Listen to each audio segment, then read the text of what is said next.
So I would hope that people could walk away, if they don't take something massive from my speech, but at least something little that can help them with their everyday living.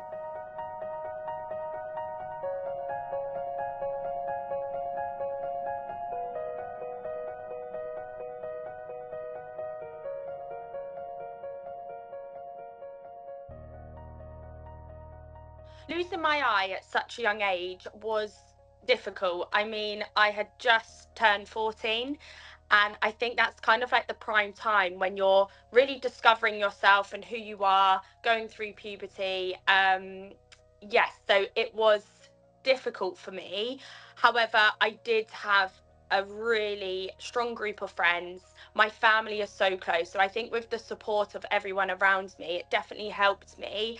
However, I didn't know anybody going through the same as what I was going through at the time.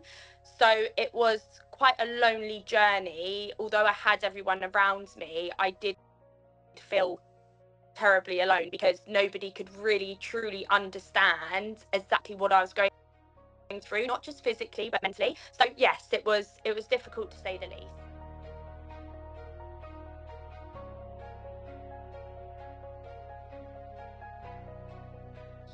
I think for so long I was just so insecure with my differences. I was so used to living with two eyes for 14 years, and then suddenly I had this massive change on my face. And as we all know, when we talk to somebody, the first thing we look at is somebody's eyes, and it massively knocked my confidence, where I felt like every time I met someone, I felt like I would have to say straight away, by the way, I have a prosthetic eye, this is who I am. So I didn't have to go through the questions.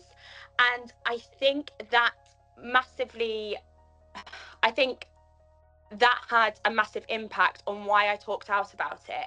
Because at the time, social media was becoming quite a big thing, and everybody would kind of connect through social media. And I thought, I'm just going to put my story out there. I'm just going to do it. I'm just going to, even though I feel so uncomfortable doing this, I'm going to do it, because then I feel like everyone knows. Nobody then has to ask loads of questions. Even though I'm more than happy for people to ask questions, I felt like I didn't have to explain myself anymore. And then when I met somebody, if they had my Instagram, they would know, that's Livy, she's got a prosthetic eye. And then they would kind of know how to maybe ask the questions and do it at the right time. And it made me just feel much more comfortable. So although I was so scared to do it, I thought, this is the only way I can just overcome this and finally just kind of be true to myself and to everybody else.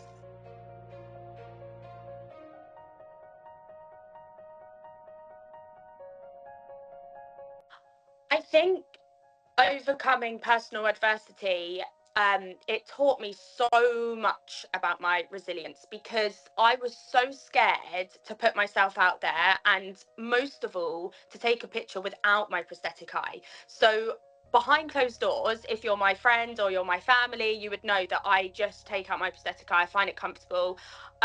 It's just my comfort. So when I take it out, weirdly, like, I prefer how I look. I'm always so self aware that I have a bit of a lazy eye when I've got my prosthetic eye in, and that was the biggest thing that made me so self-conscious and so insecure, because I felt like people were just constantly looking and wondering what was wrong with my eye. So as soon as I was behind closed doors, I'd take out my prosthetic eye and I thought, I actually like how I look like this. This is me. This is my true self.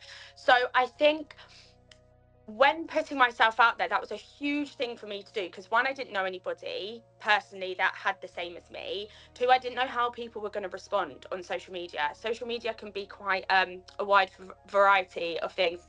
People can be so cruel, some people can be so supportive and so nice. You can build a community, but by putting yourself out there, you have no control of people's opinions and judgment. And I think that was the most scariest thing. But when I put myself out there, I actually took a step back, because the amount of people that were so kind, quite inquisitive, but in a nice, genuine way. And I was so happy to answer the questions. And so I was so pleased that people were interested and wanted to learn some knowledge about prosthetic eyes and about how I live with my differences. And I actually took a step back and I thought, this has just shown how much you can actually do and how strong you can actually be in the most uncomfortable situations. And that's like my biggest piece of advice I have nowadays is when somebody says, like, what advice do you have for me? It would be taking yourself out of your comfort zone will actually most of the time make you feel so comfortable, because this is my normal, me with a prosthetic eye and me taking out my prosthetic eye, me putting that out to the world. Although that was really uncomfortable for me to do, I'm putting my comfort out there to everybody, so I actually for once felt like myself.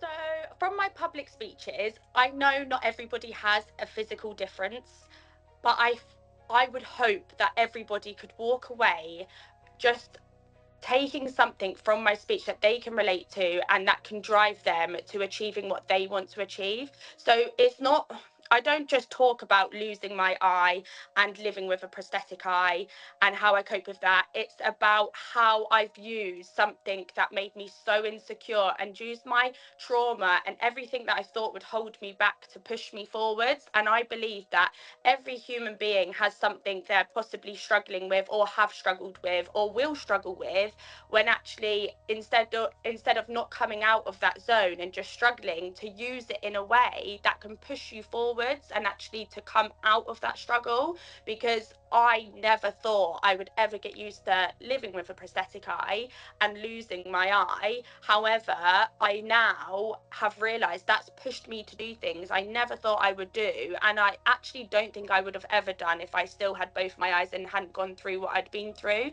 So I would hope that people could walk away, if they don't take something massive from my speech, but at least something little that can help them with their everyday living.